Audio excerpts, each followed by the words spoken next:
US officials on Thursday attended the opening of an American ballistic missile defense base in Poland, which had been planned since 2008. Warsaw praised the commitment shown by successive US presidents. The United States is indeed, in a very tangible sense, a guarantor of the security of the Republic of Poland, as well as of the entire North Atlantic Alliance. Warm words for Washington, but beneath the surface there are jitters over the commitment of incoming US President Donald Trump to Europe's security. In 2017, Trump labelled NATO as obsolete and repeatedly criticised NATO allies. 23 of the 28 member nations are still not paying what they should be paying and what they are supposed to be paying for their defense. This is not fair to the people and taxpayers of the United States. At the 2018 NATO summit, allies said Trump threatened to pull the United States out of the alliance if European nations failed to increase military spending. Trump claimed success. Everyone's agreed to substantially up their commitment.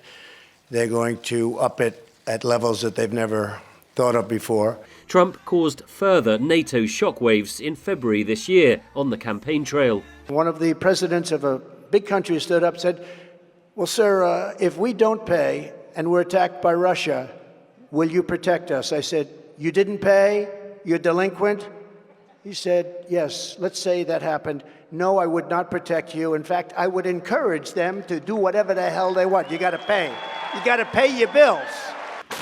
NATO allies can expect renewed pressure to spend more when Trump takes office, says Fabrice Potier, a former NATO head of policy planning.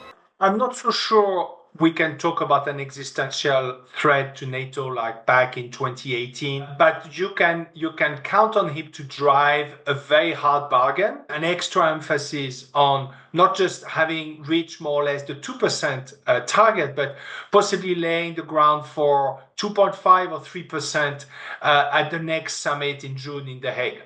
Such an approach would likely be welcomed by many European states following Russia's invasion of Ukraine. The Eastern Front allies like Poland, for example, but also the Baltic and even the Nordic countries are now actually seeing that as a good thing. But I think there's still some worry across the alliance that his transactionalism could undermine the credibility of the collective defense. Donald Trump on Wednesday appointed loyalist Matthew Whitaker as his nominee for US ambassador to NATO. In a written statement, Trump said Whitaker will strengthen relationships with our NATO allies and that he would put America first. His appointment still has to be approved by the US Senate. Henry Ridgwell, VOA News.